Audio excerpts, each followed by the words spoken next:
Thank you. That's a lovely, warm response. Thank you. Thanks, David, for this film. I thought I would start by asking you to just tell us about how you came upon this idea of the burial shroud. I mean, the idea of memorializing the dead is an old one. Of course, you know, as humans, we've been thinking about this for centuries, and this is a relationship with mummification and various funerary rites. So how did this idea arrive? Well, you can listen to Karsh, you know. It really starts with the box, you know. It's the inability to separate himself from his wife of so many years and feeling that he wanted to get in the box with her. And obviously he couldn't, it's not really practical. But having that feeling, and since he's a tech entrepreneur, he came up with a tech entrepreneurial version of getting into the box with his dead wife, not wanting to let her go, and even in decomposition, still wanting to not let her go. That's really it. There are so many. I mean, I did get into some research. It's not that I've been obsessed with burial or anything, I must say, but the variety of ways of dealing with the dead is astonishing when you get to it. I mean, the Jains, they build a kind of tower, and they put the dead bodies on top of the tower, completely naked and open to the world, and then they wait for the vultures to come and take these bodies apart. And that is, to them, that is a decent, honorable way of dealing with the dead, which it to the West would seem quite extreme and kind of grotesque. So there's just, it's an innate human conundrum, really. How do you deal with the dead? And so that's really where it came from. You know, I think you've never not made a personal film. I think they're all personal in some ways, but maybe in this case even more so, as I understand that you were dealing with grief as well when you started writing this film. Yeah. Yes, my wife Carolyn, who we had been together for 43 years and raised 3 children and so on. Sorry? What did he say? No, I think it was just a walk. No, nothing. Oh, okay. I thought maybe there was a really interesting comment there. One which I could incorporate into my next movie without paying any residuals or anything. Yeah, the thing is that, yes, of course, it was, the whole project came from my own response to the death of my wife of 43 years. But then, as soon as you start to write a story that is based on those emotions, many of which were, you know, you anticipate, but then when it happens to you, it's you can't believe the responses that you're having. You can't, and so once you start to write, you are creating a fiction, and you are inventing characters, and you are inventing dynamics and so on. It's still powered by your own response to your situation, but everything that you write has to come from your life, basically. Your understanding of how humans interact, your understanding of the way the world works. It's unique to you, and that's what you've got to work with when you're writing a screenplay, an original screenplay, and when you're making the movie. And then at that point, it isn't, I've said many times, for me, art is absolutely not therapy. It is not therapeutic. It is not cathartic. It's something else, but it's not that. And in the sense of, you know, I'll just mention an anecdote. At one point, I was visited in Toronto by an Italian psychiatrist. He didn't just walk in off the street. He arranged to come and meet me because he was someone who also liked to write about cinema, and from a psychiatric point of view. And at one point he said, "So, incidentally, I mean, how are you dealing with this loss of yours?" And I said, well, I'm suffering. That's how I'm dealing with it. And he said, oh, I don't think you need therapy. So the answer is that you can make as many movies and write as many novels as you want, but you will still suffer. And it doesn't go away.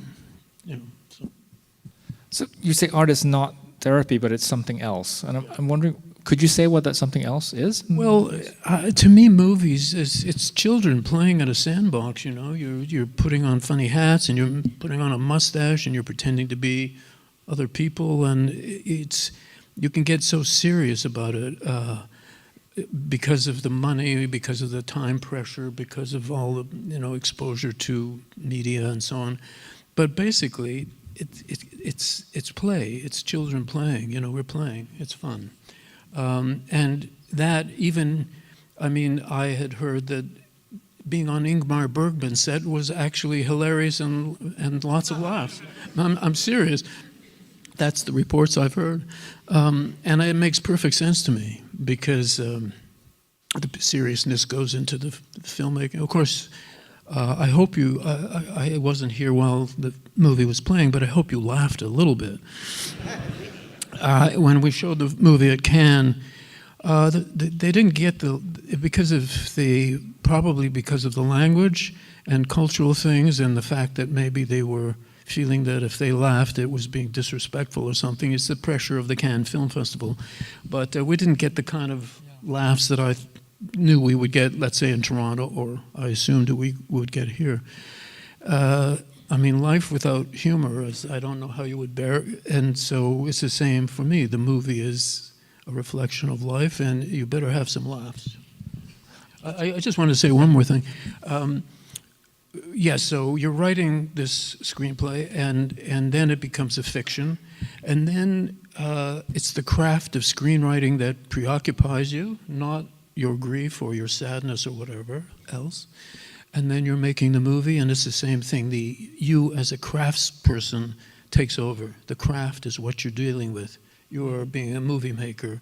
And that's the distance that you have, and I think you have to have distance. You can't be wallowing in your grief or whatever it is that you're obsessed with, even if it's a political thing, and you can't be completely swallowed up by let's say, your rage at something that you feel is unjust. There has to be some distance for you to really create anything that is alive. Well, the audience was definitely laughing. I can attest to that. They were laughing. I can attest to that. I was watching the end of the film with them. But actually, that brings me to my next question, which is just the tonal complexity of this film, which I think is also very present in a lot of your films. I find this film very funny, but also very moving. And I'm wondering if that's, tone is such a difficult thing to talk about, but is it something that for you it just arrives, that it's fully formed, you know what you want, or is it something that you fine tune with actors, with music, with camera? It's just, how do you arrive at that kind of complexity with tone? Well, it begins with the writing, and I think once the characters come alive, sometimes they get funny, and they're amusing, and I let them be amusing. It seems to be pretty natural. I don't really strain at it. It just seems to, when it's flowing, it seems to flow that way. We would just, we touched on technology, and I'm just wondering if you can talk a little bit about how much you thought about the actual technology of the burial shroud, because you're a filmmaker who I think has engaged with technology in such interesting ways, especially technology as it relates to the body, but you've worked with technology in your films, you've depicted technology in your films, I think of Videodrome and Existenz and many others, but how much did you think, because the technology in the shroud seems very much within reach and very it's totally very doable. possible. It's totally doable. And if any of you are interested in a franchise, I'm actually, strangely enough, I aspire to be like Karsh, my creation, and be an effective entrepreneur, and own a restaurant and a cemetery. I aspire to that, and you can help me. Yeah, I mean, Do you have some patent? Well, on- for do me, you- technology is absolutely an extension of what it is to be human. I mean, to me, you know, in the 1940s and 50s, technology was, you know, from outer space, and it was alien and it was non-human, and it seemed obvious to me that technology is totally human, and it reflects back to us exactly what we are, the good and the bad part. And so it's just, I don't even have to think twice about dealing with the technology in my movies. It's just there automatically. I don't think of it as genre stuff. I'm making sci-fi or I'm not making sci-fi. It all seems very innate and obvious. I wanted to ask about the actors. Maybe we can start with Vincent Cassel, who you've worked with before. Did you have him in, at what point did he come to mind for you? Did you think of him when you were writing? A lot of people have also noted the physical resemblance, perhaps, the physical resemblance to... Yeah, I did not cast him because of his hair.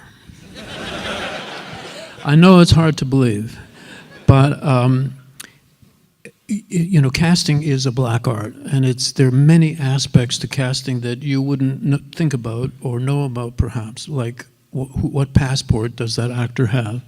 For example, when it's a Canada-France co-production, there are restrictions. I can't use Americans, for example, or I need, if I have one American actor, I have to balance it out by getting some French cameraman, let's say. It all has to do with the co-production agreements between countries. And that's why, for example, Brexit was really a difficult blow for English-speaking directors, because in a co-production with Europe, I could use British actors, for example. I could use my British cameraman, Peter Sushitsky, who I worked with for many, many years on many movies. Once Brexit happened, I could not use Peter. He's no longer part of the EU. So these are strange restrictions in your casting. You can't just get anybody you like who you think might be good. And of course, there's all the other things like, is their agent mad at you and they'll make sure that it doesn't happen? I've had that happen. You know, maybe they don't want to work with you, maybe they don't like your movies, maybe they're not available, and so on and so on. So you do consider many possibilities for casting. And Vincent was not the only one I thought of, but he certainly was one. And yes, I did think that there were certain tones that he hasn't really addressed in his career. Because in France, he's the tough guy, you know, he's a tough guy, and he talks fast, and that's his native diction. And I said to him that I wanted him to speak more like me, not accent-wise, but more relaxed, you know, kind of chill. And he was really happy to do that, because for some reason he felt he was playing me in the movie. I don't really understand why. Maybe it was the hair, I don't know. He was looking in the mirror too long. And the same with Diane Kruger, whose accent is fantastically good. She is German, she speaks fluent French. And I said, you know, of course there are many kinds of English accents.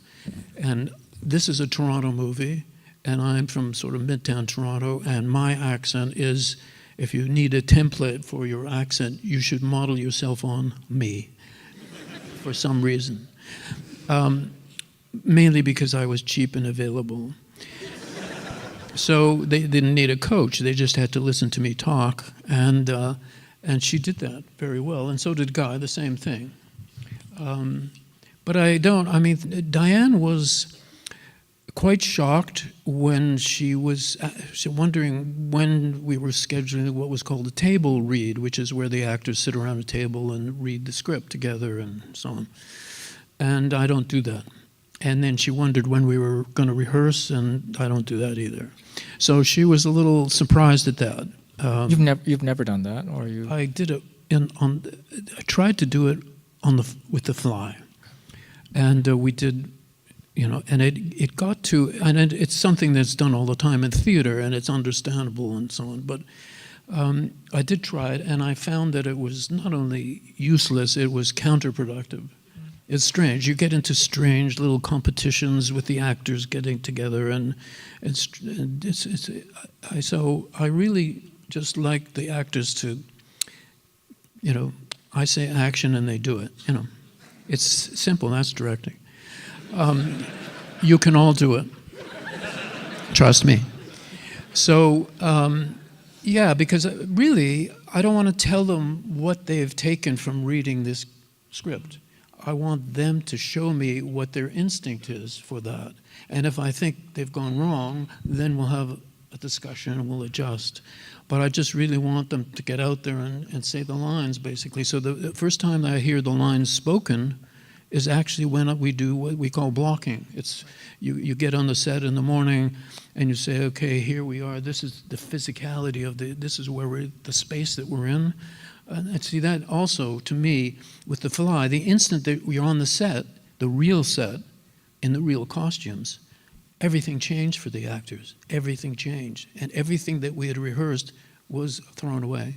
And so I really, the only time that I've done a little, if I may be a little bit, you'll forgive me, vulgar, I know this is a very, a kind of restrained, inhibited city.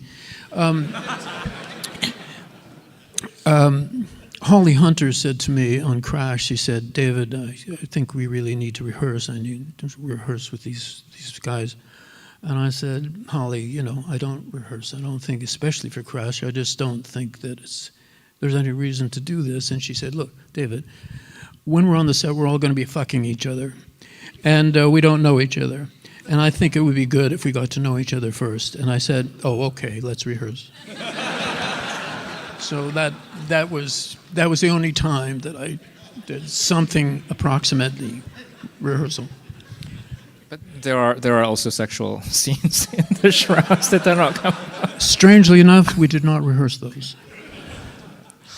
I wanted to ask you to talk about one other thing, which I think is kind of important to the mood of the film, which is this mood of paranoia and this sort of conspiratorial mood that it's sort of a big part of like film noir in certain genres, but especially in a film about grief, I think it's interesting that you bring in such strong elements of paranoia and conspiracy. Yeah, that goes with the grief. I mean, it's the death of a loved one is completely A, impossible, and B, meaningless. These are two things that's very difficult to accept. So in order to endure that, you often find that people try to assign some meaning to what has happened. Of course, it could be religious, God wanted you, your husband or whatever. But there's the other more interesting thing to me is the part that feels that something happened that should not have happened. It should not have been allowed to happen because it's impossible. And that means that maybe there was something going on. Was it the doctors? Was it the hospital? Was it a love affair that you didn't know about? And the other thing is that when someone dies close to you, you have a tendency to feel some kind of guilt somehow, and also the feeling that there were things that did not get said that should have been said. And all of this is ripe for the development of some kind of theory of conspiracy. And I think every conspiracy theory partly comes from a desire to empower yourself. You know what's really going on that other people do not know. That makes you very special. And the other thing is that it gives you some defense against what might happen because of that. And also, it assigns a meaning. We have really evolved to look for meaning everywhere. And when there is no meaning, we're going to invent it somehow. So I think all of that is what I was looking for with the idea that there were conspiracy. And I do know of several people that I've known who have lost someone, and they really developed some very elaborate conspiracies often dealing with doctors and medicines that were developed incorrectly or deliberately wrongly. And you got all of that during COVID, you know. I'm getting a sign that we have to wrap up. I'm just going to ask one last question. When the film premiered in Cannes, I was struck by when the film premiered in Cannes, I was struck by how many people were talking about it as a kind of a thought experiment or a litmus test. Like, would you do this? Would you want to, use this technology to actually, with a loved one? And I'm wondering if that was something that you thought about or talked about with the people you were working with. Well, I'm hoping that my franchisees here will help me with that, because they'll let me know if they're having good sales or not. I mean, it's something that could be done in your backyard. But I also heard some people say that they would do it, but not with a loved one. Well, yes, you could enjoy seeing your enemy disintegrate. David, thank you for this extraordinary film. Thank you. Thanks very much.